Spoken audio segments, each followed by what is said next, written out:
heard this part of the conversation. So knowing the art of conversation comes down to knowing how to start a conversation, how to keep the conversation fluid and moving, how not to dominate the conversation, but contribute to it while making the other person feel like you are really interested in what they have to say, and being fluid. So being able to move from one topic to the next as the need arises.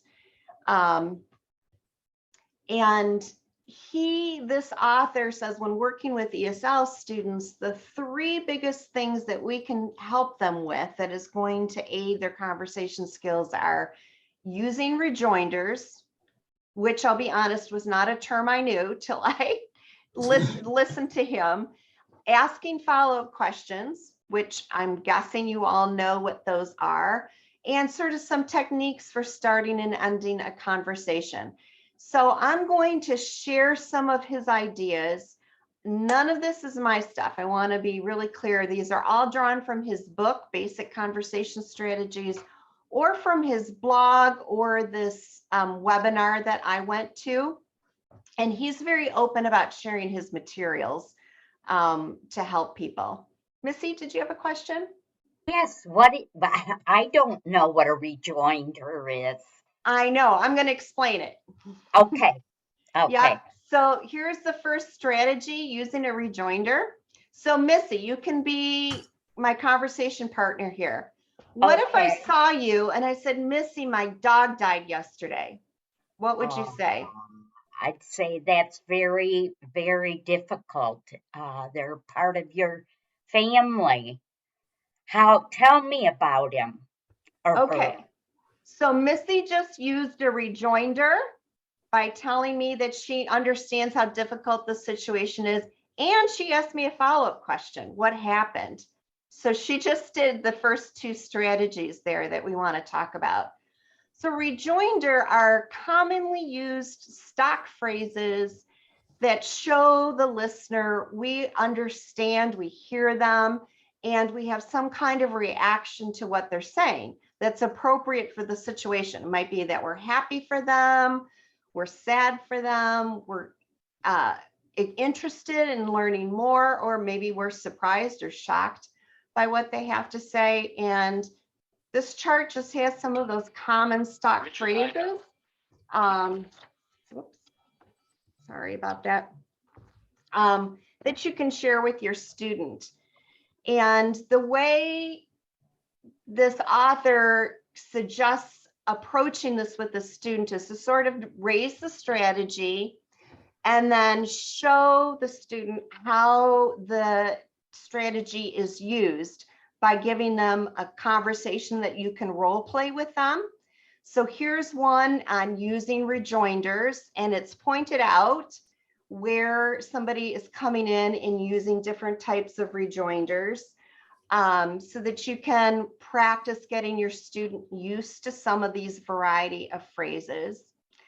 And then kind of step back from giving them the whole conversation to letting them pick and choose some phrases that might be appropriate to complete a conversation. So if we think about scaffolding instruction with students, first you give them a model, and then you step away from that and give them a little bit of structure, but see if they can start to use the language on their own. So this fill in the blank exercise is a way to do that with them, by letting that you're narrowing down their choices of phrases. So I've got some different examples of practice conversations that your student could fill in the blanks with. And I've done all of these with my students to test them out. She really enjoyed doing it. And then once we did some practice like this, we were able to kind of initiate a conversation on our own with her just off the top of her head, using some of these rejoinders that she's used to respond to things that I was saying. So this is sort of the structure of these slides, as I've given you an example of the strategy, a role play conversation that models it, some activities to practice it, and then some conversation starters. So you might with your students say, now we're going to just practice using these rejoinders. What if I said, I feel like I'm getting sick? Your student might see that's too bad. And then you could go on and say, yeah, I started to get a fever yesterday. I don't, and then the student might say, oh, I see. And you can continue the conversation for 30 seconds or a minute to get them used to using those. And these conversation starters are just examples of where they might respond in different ways with different types of rejoinders. Some, they might be surprised, they might be happy for you, they might be sad for you. And I'm sure you can think of other conversation starters too, to practice rejoinders with. Any questions on rejoinders?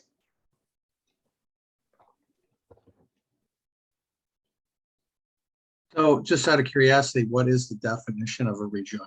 I understand what it is. Is it just a response with an appropriate, an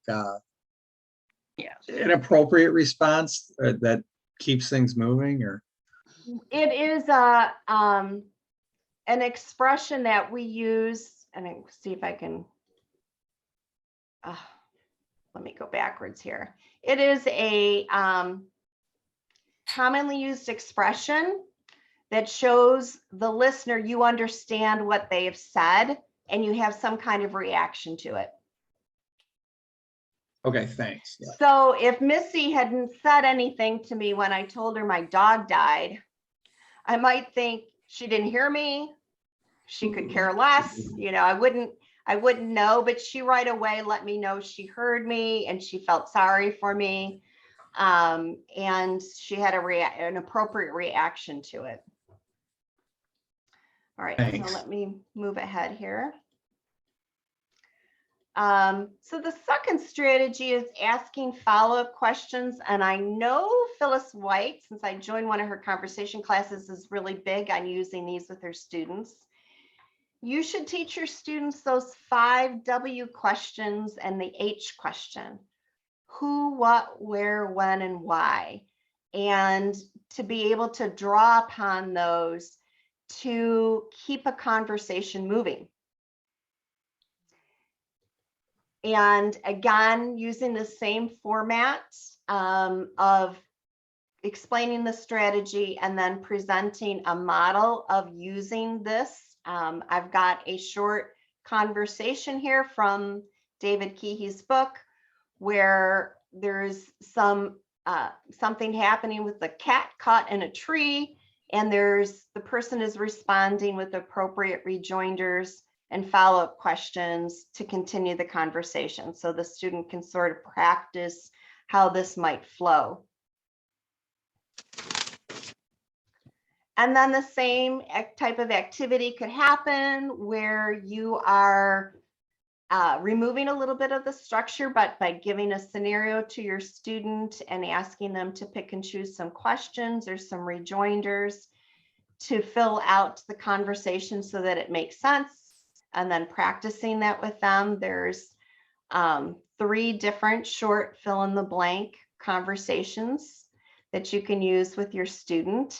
And you certainly can use these as models to create your own if there's a topic that might be of more interest to them. And then again, the same situation where now you're kind of removing that scaffolding and saying, here's some conversation starters. How could you combine some rejoinders and some follow-up questions to keep a conversation flowing? And I've got some questions that you might start with, or your student might start by asking you, and you could have a short conversation with your student. So do I have a volunteer? We could practice one of these.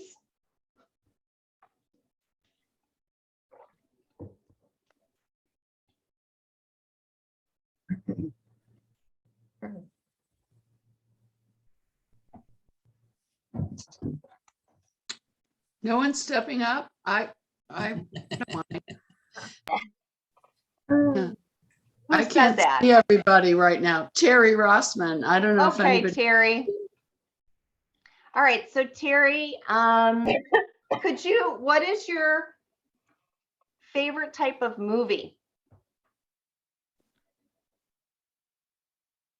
I like the transition movies, you know, from poor to rich or from ugly to pretty or whatever, you know, where there's I don't know what those are called. Oh yeah, what do you like about those kind of movies?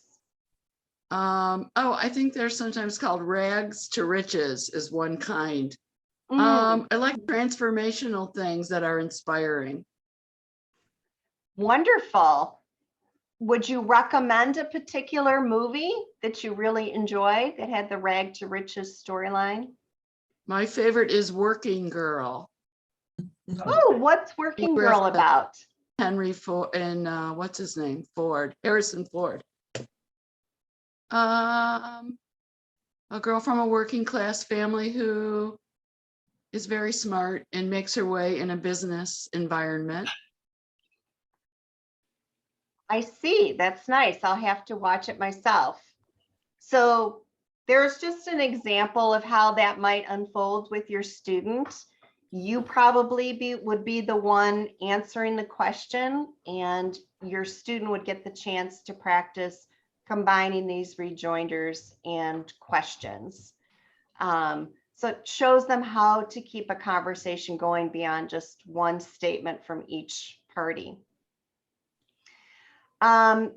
There is this article that I'll share with you that is, if your student is a good reader, that they might be interested in, that shows that research has found that people who are good at using follow-up questions actually are more likable. And in like a speed dating situation, people who asked follow-up questions of the person they were meeting with, those people wanted to have a second date with that person. It demonstrates interest in, you know, another person, and that you're really engaged with them. So there's a reading exercise that you can do, and you know, might give your students some confidence to practice using follow-up questions. Phyllis, did you have a comment? Yeah, I just want to add on that one there. When we do our groups and we do a slide share, I found that what I did is I stopped everybody from just reading about the experience. And I said, okay, after you share, everybody needs to ask a question and get them to get engaged. And over time, that really, really does help. So,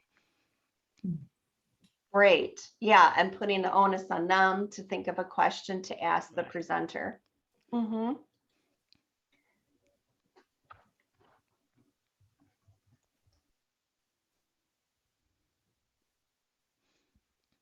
Okay.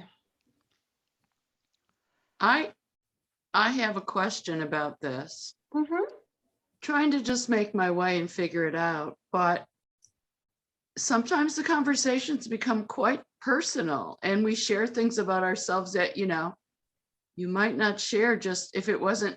I do it differently if I end up with only one other person or if there are multiples. So far, I've only had like 2 or 3 at the most. Mm-hmm. And the conversation, you know, has gotten really kind of personal about their circumstances. And I like to share some of mine just to indicate that I understand perhaps part of what they're going through. Mm-hmm. I know culturally, as well as just a general sentiment about what's appropriate, is it too personal? Is there something? I mean, I just use my best personal etiquette, I guess, but I'm a little concerned. Are you concerned about the students sharing too much, or you sharing too much? I'm concerned that if I ask questions that might be like too, and I use this word generically, too provocative, in other words, trying to incite whatever, it might not be in the comfort zone of that person, regardless of their ability to speak or to have, you know, some of this structure.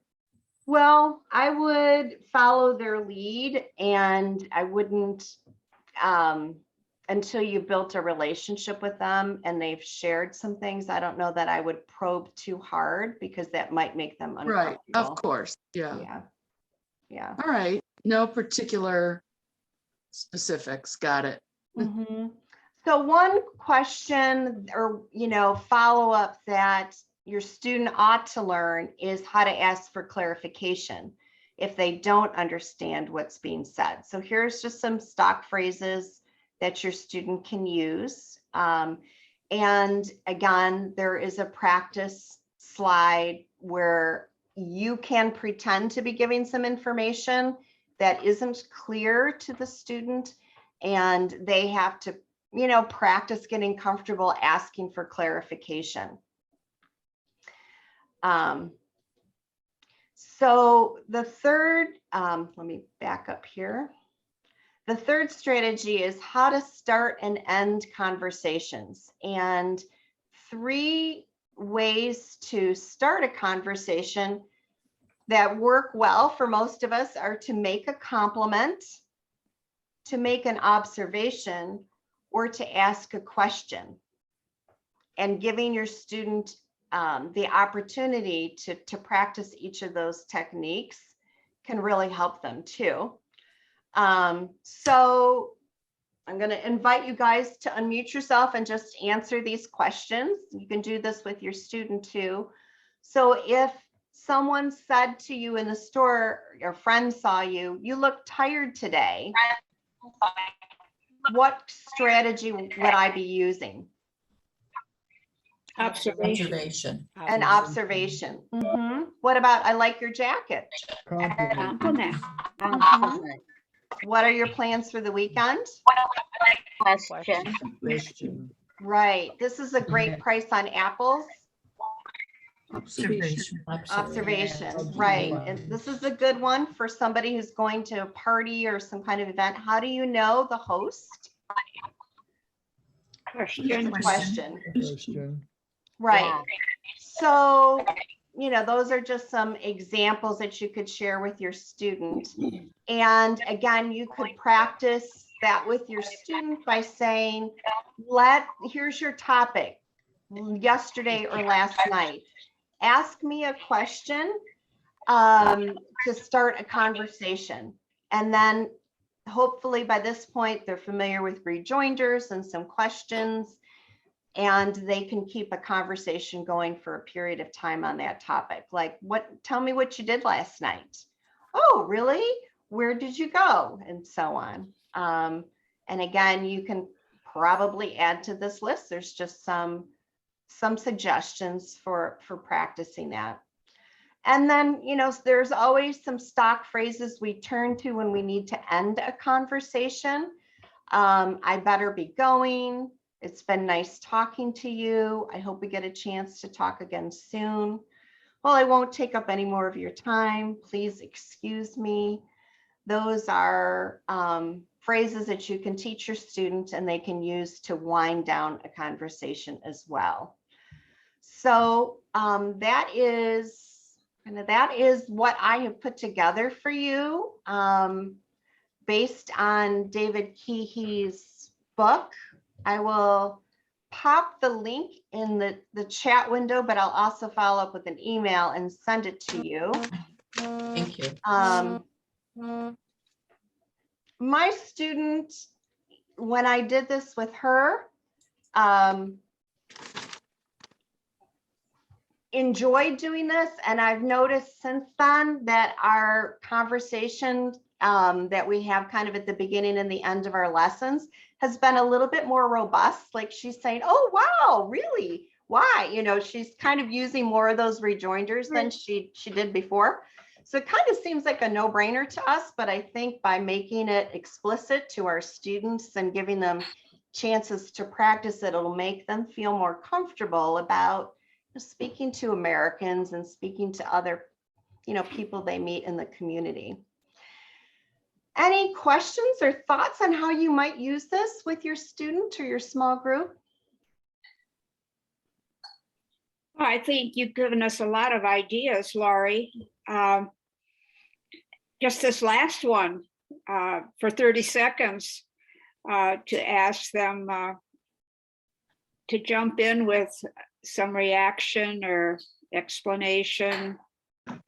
These are really good ideas. Yeah, and they really have their place with those who are struggling with what's appropriate and what's not appropriate for. Because I find that with my student in the beginning, she was shy and she didn't want to make any mistakes. And so doing those to say what's appropriate, what would be an appropriate response? And it Right. doesn't have to be a whole lot. It doesn't have to be a whole conversation. It's just, and that has really helped a lot. So I think rejoin, I didn't have a label on it, but Neither. I think that's pretty much we on all learned rejoinder. rejoiner. Yeah. I think it also, because I spoke with one of my students last time about pauses, what we kind of call pregnant pauses. Yes. You can take a moment to gather your thoughts, and that's allowed, and everybody can do that. But I think now knowing about rejoinders, that also gives someone a moment to just say something that's a little more stock phrase, if you will, and then while they're gathering their thoughts about engaging in this conversation. Mhm. Right. So that's just another perspective about it. Yeah, I agree. I gotta go. All right, well, it's 10 o'clock. I appreciate all of you joining me. And I will send out that link. If you click on the link that's in the chat, it will take you to the SharePoint file that you can download if you want to use it with your students.